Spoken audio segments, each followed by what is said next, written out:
மனம் விட்டு பேசுகிறேன். தேடலற்ற தேடல் தொடர். எண்ணகமே, எனக்கு என் வாழ்வில் நம்பிக்கை உணர்வு நலிந்து வருகிறதே. என்னை கொஞ்சம் உற்சாகப்படுத்து என்றேன் என் எண்ணகத்திடம். என்னை மேலிருந்து கீழாக மௌன பார்வையிட்டு பகன்றது. அசாதாரண மனிதனே, ஆக்கப்பூர்வமான செயல்களுடன் நீ அர்ப்பணி ஆற்றிட உனக்கு சூட்சமமான ஒரு வழியை என்று சொல்லட்டுமா என்றது என் எண்ணகம். என்ன, நான் அசாதாரணமானவனா? ஆம், நீ அசாதாரணமானவன்தான். இந்த சமூகம் உன்னை சாதாரணமாக நினைக்க வைத்துவிட்டது. நீ மகாமறதி என்ற நோய்க்கு ஆளாகிவிட்டாய். அதனை சரிவு செய்வதற்காகத்தான் உன்னிடம் மனம் விட்டு பேசிக்கொண்டிருக்கின்றேன். புரிகிறதா?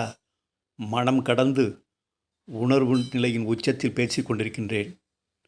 மௌனமாக உள்வாங்கி அதனை நீ செயல்படுத்து. நான் ஆணவ மனதால் பாதிக்கப்பட்டு அலைபாய்ந்து கொண்டிருக்கின்றேனே. என்னை பார்த்தால் நீங்கள் அசாதாரண மனிதனே என்று சொல்கின்றீர்கள்.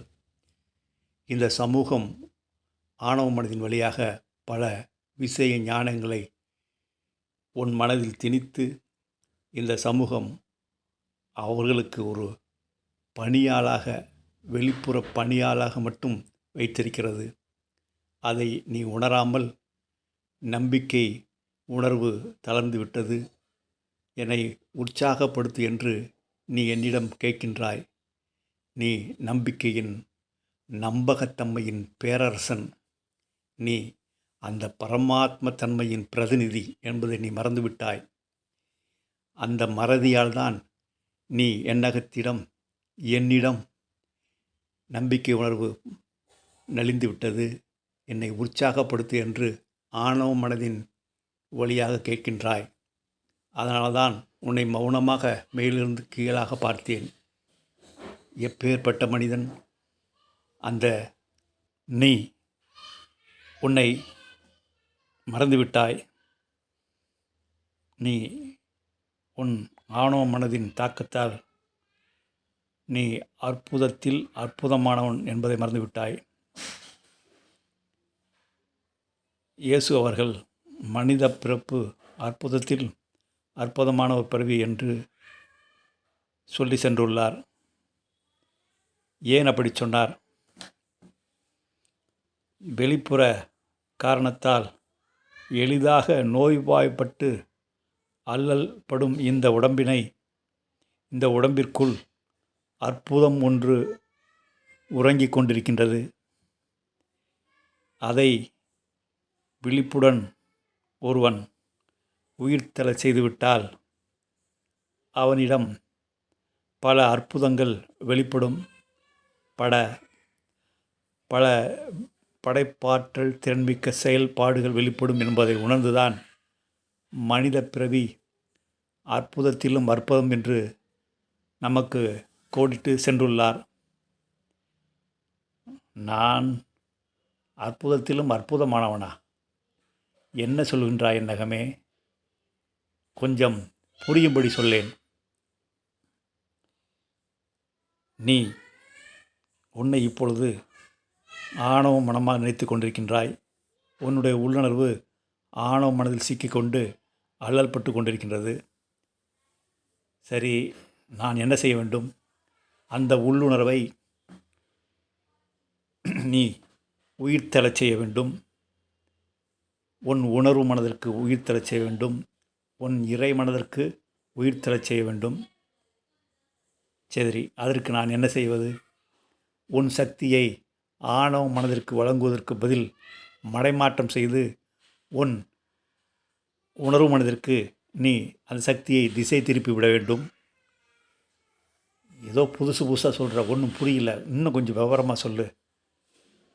சொல்கின்றேன் கேள்.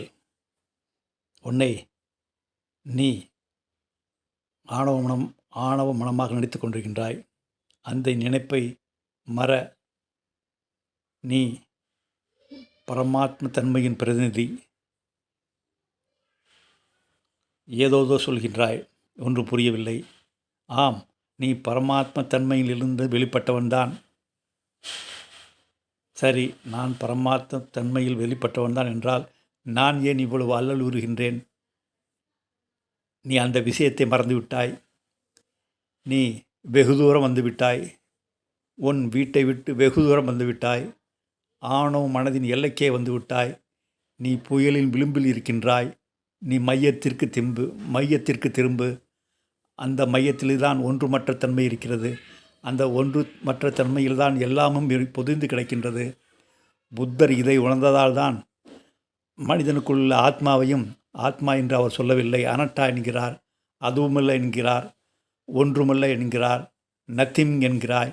நத்திங் என்றால் நோத்திங், ஒன்றுமற்ற தன்மை என்கிறாய். அந்த ஒன்றுமற்ற தன்மை என்ற மையத்திற்கு திரும்பு. நீ புயலின் பரிதியில் விளிம்பில் நின்று ஆழமனதில் ஆதிக்கத்தால் பாதிக்கப்பட்டு கொண்டிருக்கின்றாய். நீ அகப்பயணம் செய். அகப்பயணம் செய்யதான் நீ யாரென்று நீ உணர்வாய். நீ நன்றாக பேசுகிறாய், கேட்பதற்கு அருமையாக உள்ளது. ஆனால் புரியவில்லை. என் ஆணவ மனதின் செவி கொண்டு கேட்டால் புரியவில்லை. ஆம், உன் ஆணவ மனம் என்னை போன்ற ஞானமடைந்த ஞானிகளின் உரைகளை கேட்க மறுக்கும், கண்டுகொள்ளாது, புறக்கணித்துவிடும். நீ அவ்வளவு மகாமரதியில் இருக்கின்றாய். அவ்வளவு ஆணவத்தின் உச்சத்தில் இருக்கின்றாய்.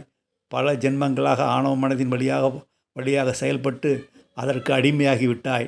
அதிலிருந்து உயிர் தள்ள வேண்டும். சரி, ஏதாவது எளிமையான வழி சொல். என் ஆணவ மனதிலிருந்து நான் உயிர் தள்ள சொல்கிறேன், கேள்.